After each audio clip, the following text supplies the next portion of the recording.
మనం ఎంత కష్టపడి పనిచేసినా కొన్నిసార్లు అదృష్టం అలాగే దేవుడు ఆశీస్సులు కూడా ఉండాలి జీవితంలో సక్సెస్ అవ్వాలంటే. మన దేశ ప్రధాని మోడీ గారిని చూస్తే అనిపిస్తుంది అదృష్టం అలాగే దేవుడు ఆశీస్సులు రెండు మోడీ గారి చుట్టూ వైఫైలా తిరుగుతున్నాయేమో అని. ఎందుకంటే ఇప్పటి వరకు రాజకీయాలలో ఓటమి ఎరుగని నేత అలాగే ముఖ్యమంత్రిగా అసెంబ్లీలో ప్రధానమంత్రిగా పార్లమెంట్లో అడుగుపెట్టిన ఒకే ఒక రాజకీయ నాయకుడు మన మోడీ గారు. శత్రువులను కూడా తన మిత్రులుగా మార్చుకుంటారు మోడీ గారు. అలాంటి మోడీ గారి విజయ్ యాత్రలో 2024 జనరల్ ఎలక్షన్ రిజల్ట్స్ కొంచెం దెబ్బని చెప్పొచ్చు. ఎందుకంటే మోడీ గారు అబ్కీ బార్ 400 పార్ అని ప్రజలను అడిగితే ప్రజలు కనీసం బీజేపీ సొంతంగా గవర్నమెంట్ ఫామ్ చేసే మెజారిటీ కూడా ఇవ్వలేదు. చివరికి చంద్రబాబు నాయుడు గారితో అలాగే నితీష్ కుమార్ సపోర్టుతో ప్రభుత్వాన్ని ఏర్పాటు చేసిన పరిస్థితి ఏర్పడింది. చంద్రబాబు నాయుడు గారితో ఎలాంటి సమస్య లేదు, కానీ సమస్యల్లో నితీష్ కుమార్తోనే. ఎందుకంటే నితీష్ కుమార్ హిస్టరీ అలా ఉంది. తనకి సీఎం పదవే ముఖ్యం, కనీసం ఎమ్మెల్యేగా కూడా పోటీ చేయడు. పదవి కోసం ఏ గోడ దూకడానికైనా సిద్ధం ఈ నితీష్ కుమార్. అలాంటి వ్యక్తిని కూటమిలో పెట్టుకొని 5 సంవత్సరాలు ప్రభుత్వాన్ని నడపాలంటే ఎవరికైనా కష్టమే.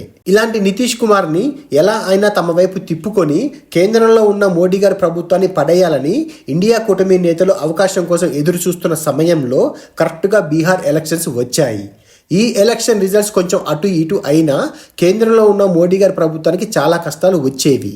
కానీ అలాంటి టైంలోనే మోడీ గారి చుట్టూ వైఫైలా తిరుగుతున్న దేవుడు అదే బీహార్ ఎలక్షన్స్ రూపంలో స్క్రిప్ట్ని మార్చేశాడు.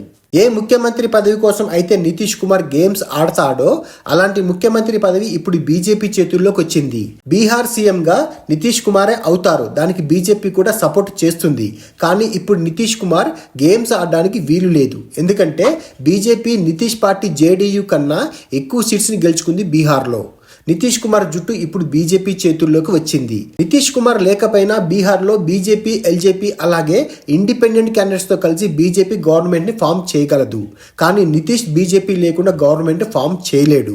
ఒకవేళ ఆర్జేడీ, ఎంఐఎం, కాంగ్రెస్ సపోర్టుతో గవర్నమెంట్ ఫామ్ చేయాలని కన్నింగ్ ప్లాన్ వేసినా అది వర్కౌట్ అవడం ఇంపాసిబుల్. అందుకే అలాంటి ధైర్యం ఇప్పుడు ఆయన చేయలేడు. సచ్చినట్టు ఇప్పుడు ఆయన బీజేపీ చెప్పినట్టు వినాల్సిందే. మొన్నటి వరకు నితీష్ మీద డౌట్ ఉండేది. నితీష్ చెప్పినట్టు బీజేపీ కూడా వినాల్సిన పరిస్థితి ఉండేది. కానీ ఇప్పుడు సీన్ మొత్తం రివర్స్ అయింది. బీజేపీ ఏం చెప్తే అది చేయాల్సిన పరిస్థితి నితీష్ది. సో ఈ సిచ్యువేషన్ చూస్తే దేవుడు మోడీ గారి కోసమే ఈ స్క్రిప్ట్ రాశాడేమో అనిపిస్తుంది. కేంద్రంలో ఉన్న బీజేపీ గవర్నమెంట్కి ఏ డోకా లేదు మళ్ళీ ఎలక్షన్స్ వచ్చేంత వరకు. అందుకే మోడీ లాంటి వ్యక్తి కారణజన్ముడు.